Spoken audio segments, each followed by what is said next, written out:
Bismillahirrahmanirrahim. Assalamualaikum warahmatullahi wabarakatuh. Waalaikumsalam warahmatullahi wabarakatuh.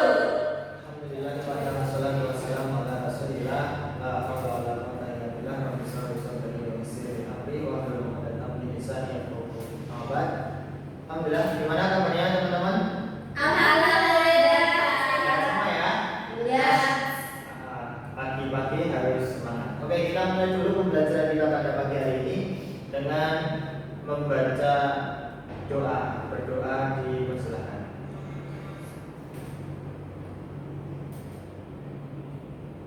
Doa selesai.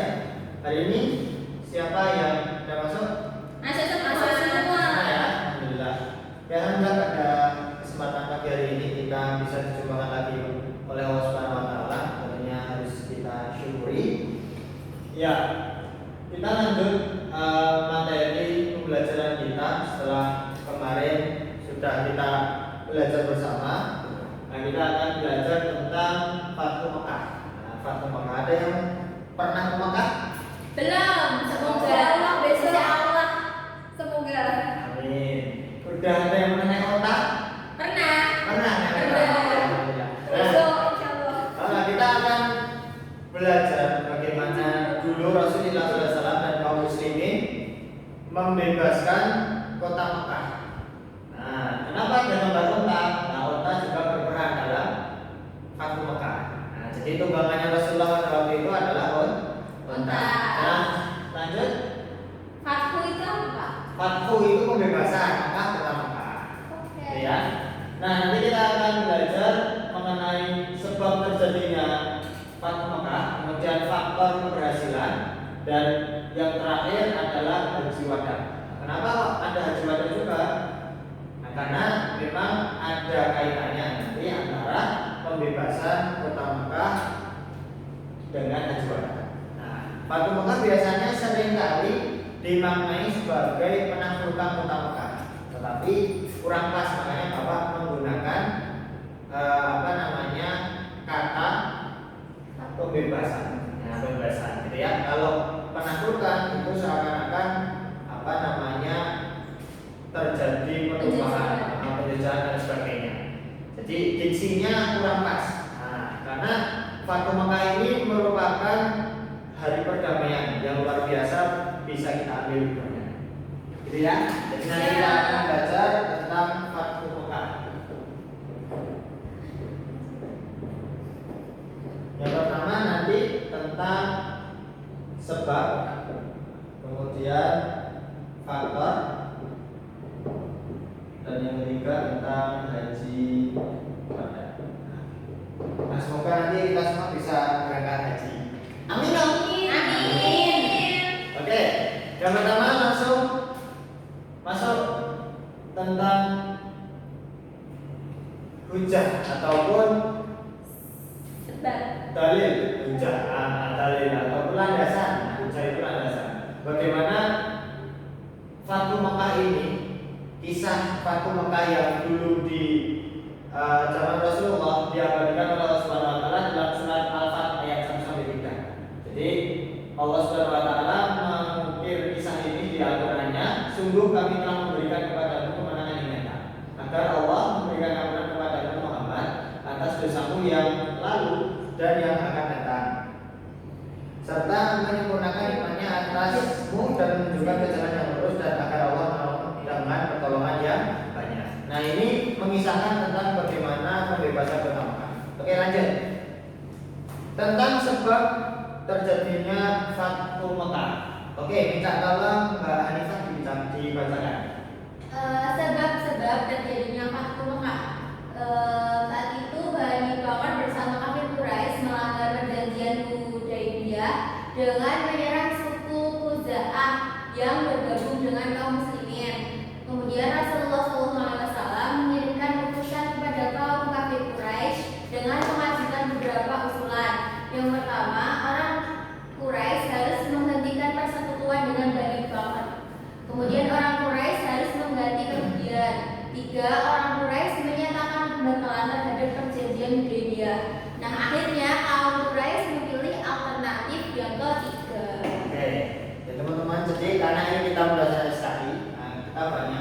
bercerita gitu ya. Dulu ketika awal mula Fathu Mekah adalah karena kaum kafir Quraisy yang mengingkari perjanjian yang telah disepakati, telah dibuat.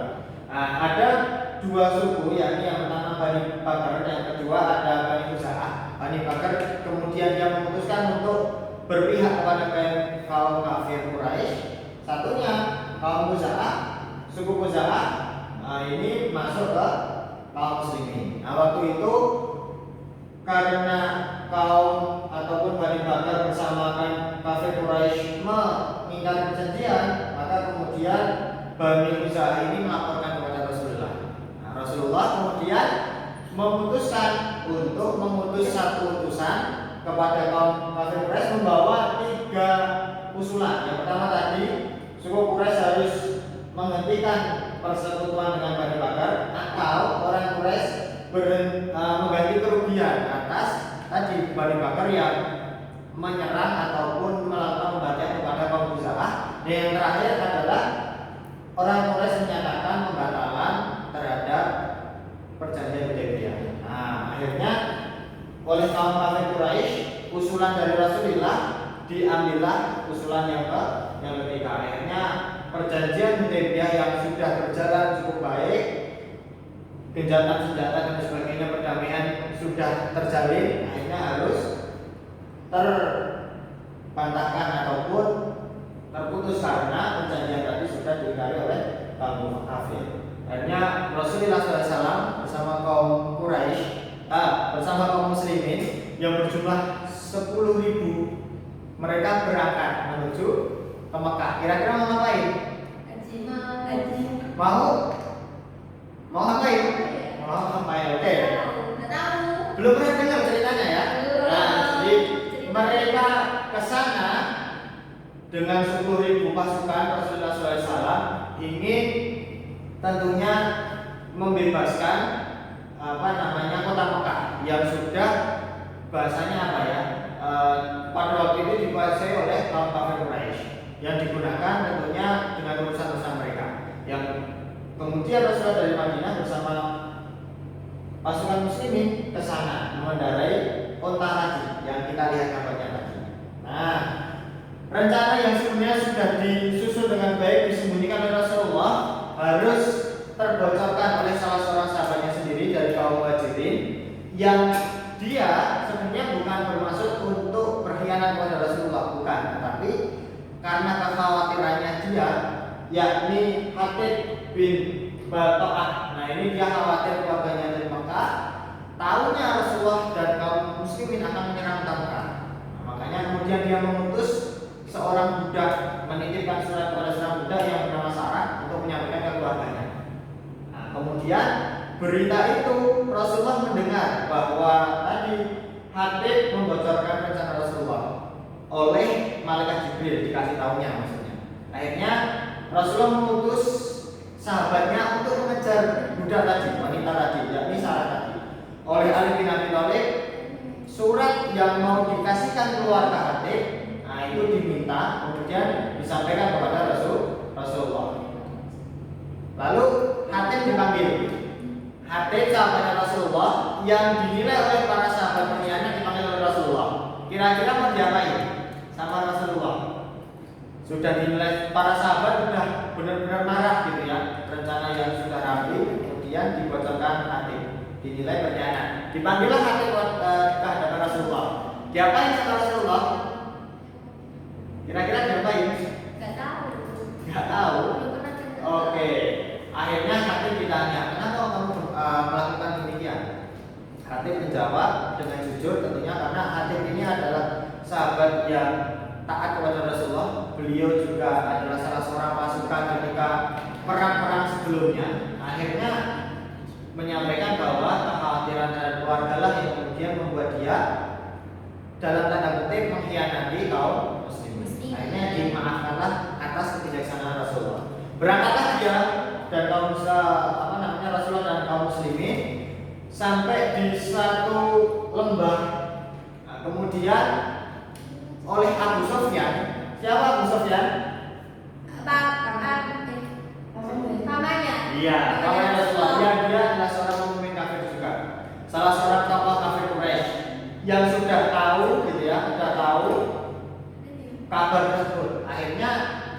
Abu Sufyan mencari mata-mata ataupun mata-matai sampai akhirnya bertemulah dengan pasukan yang begitu banyak. Abu Sufyan tentunya bahasanya khawatir, berdek gitu ya. Saking banyaknya dia bikin cuma beberapa orang dengan pasukannya memata-matai Rasulullah yang 10.000 tadi.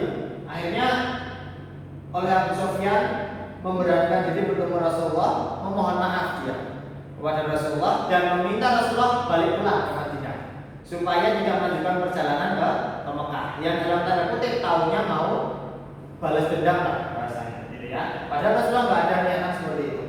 Akhirnya Abu Sufyan meminta maaf dan oleh atas hidayah Allah Subhanahu Wa Taala Abu Sufyan di saat itu juga memutuskan untuk memeluk agama Islam. Nah, karena Rasulullah begitu memuliakan orang tentunya golongan ataupun kaum muslimin, Abu Sufyan juga demikian diperlakukan baik oleh Rasulullah. Abu Sufyan dipersilakan untuk pulang kembali ke Makkah.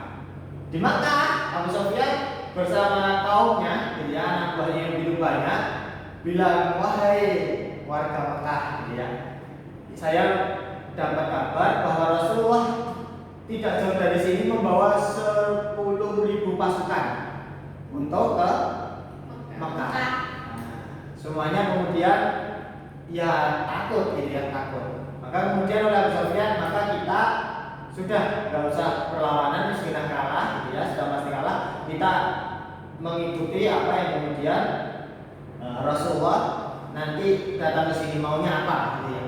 Akhirnya Rasulullah datanglah ke sana karena banyaknya pasukan, warga di desa, warga di Mekah tentunya sudah sangat takut. Tetapi yang dibawa oleh Rasulullah adalah kedamaian.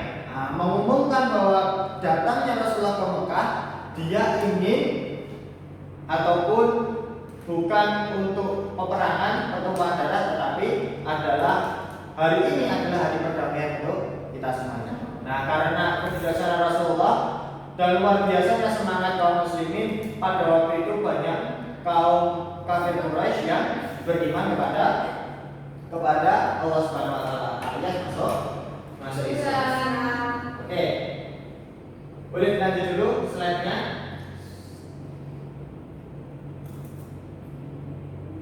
Oke, lanjut. Nah, itu cerita Fathu Makkah. Jadi bagaimana kemudian Rasulullah dan kaum muslimin kembali lagi ke Mekah untuk membebaskan kota Mekah. Oke, tadi next.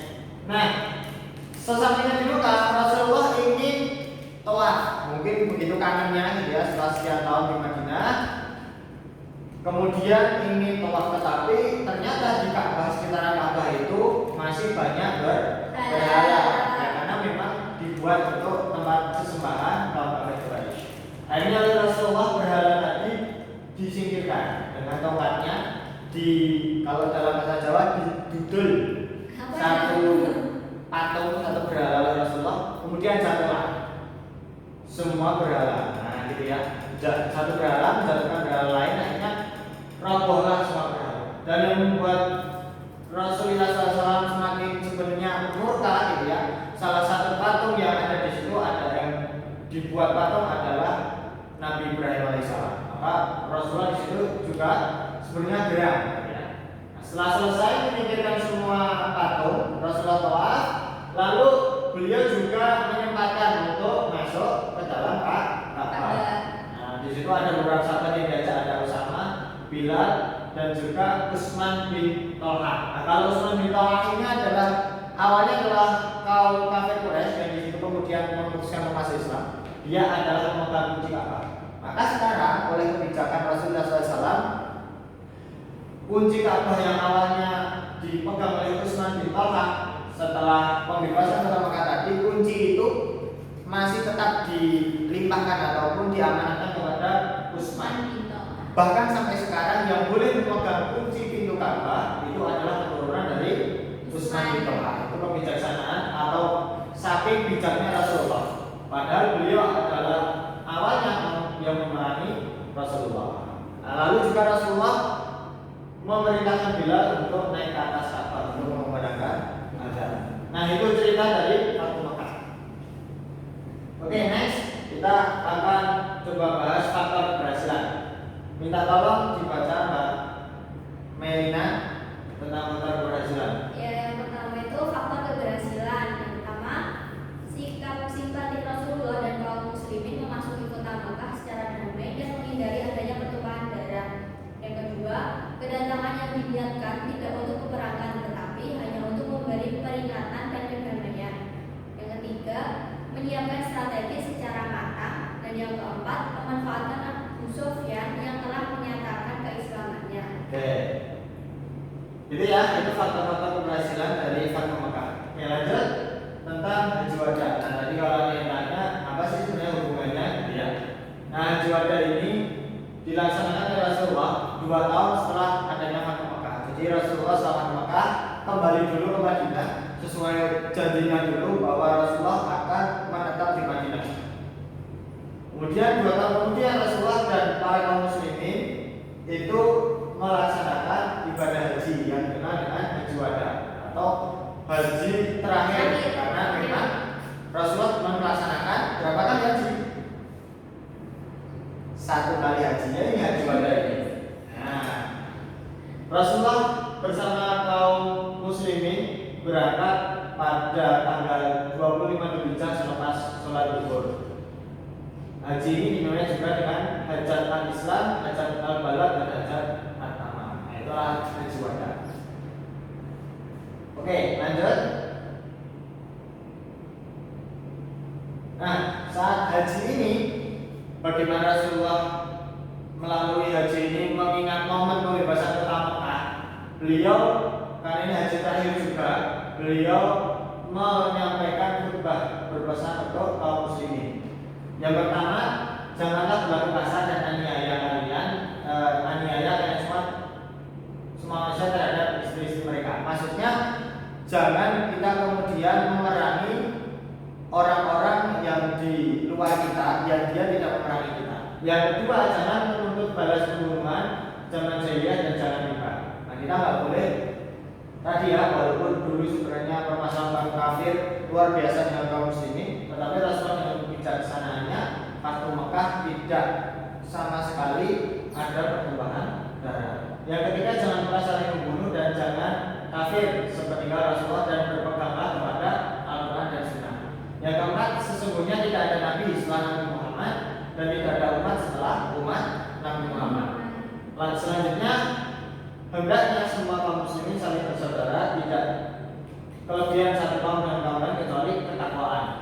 Dan yang keenam, tunaikanlah zakat dengan lapang dada, berhajilah ke Baitullah jika mampu, dan patuhilah terhadap pemimpin kalian, niscaya kalian akan masuk ke dalam surga.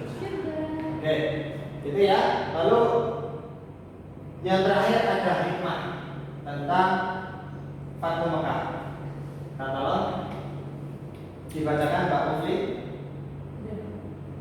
Nah, ini Hikmah yang pertama, untuk mencapai tujuan mulia, istiqamah waktu dan tidak frontal.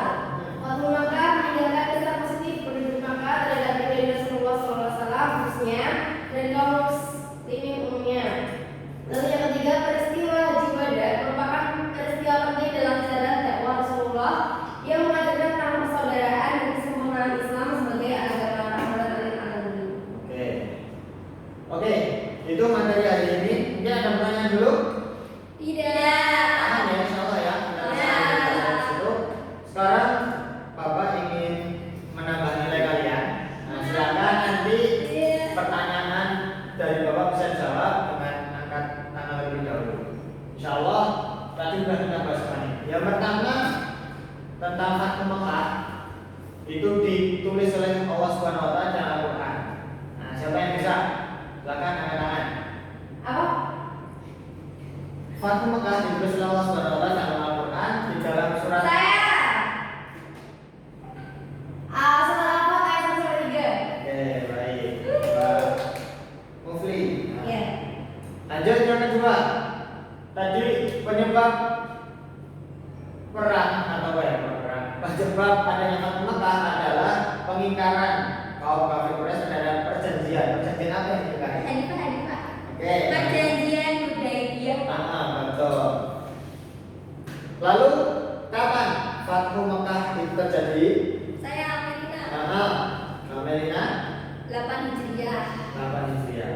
Oke, satu pertanyaan lagi ya, satu pertanyaan lagi. Berapa pasukan yang dibawa oleh Rasulullah SAW ataupun kaum muslimin yang dibawa oleh Rasulullah ketika Fathu Mekah? Saya Oke, Mbak Mufli. 10.000. 10.000 pasukan. Oke, insya Allah paham ya? Paham. Cukup kalau paham. Yang terakhir ada tugas untuk teman-teman. Tugasnya bisa dilihat di slide. Yang pertama ada tugas mandiri. Teman-teman silakan dari kisah yang Bapak sampaikan tadi, yang teman-teman pelajari hari ini, ditulis dengan bahasa teman-teman di buku catatan masing-masing, nanti dikumpulkan.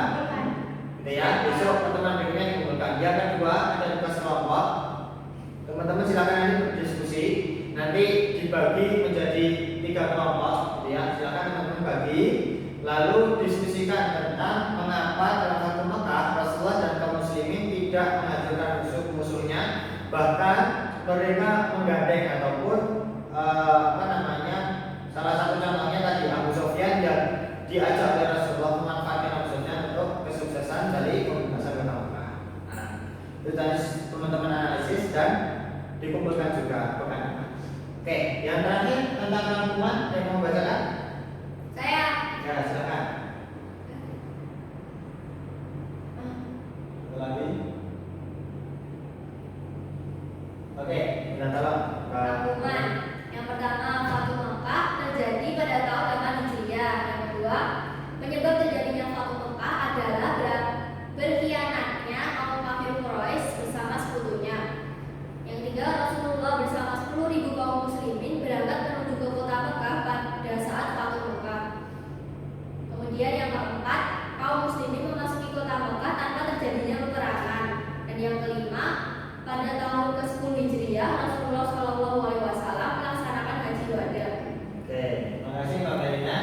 Akhirnya teman-teman silakan nanti tugasnya bisa dikerjakan. Kalau ada pertanyaan boleh disampaikan. Mungkin itu sebelum ditutup sekali lagi, yakin nggak ada pertanyaan? Ya, kalau cukup, saya rasa juga cukup materi pada pagi hari ini. Silahkan nanti di rumah juga belajar, diulang kembali. Banyak salahnya dari bawah, mohon maaf. Assalamualaikum warahmatullahi wabarakatuh. Waalaikumsalam warahmatullahi wabarakatuh. Terima kasih, Pak.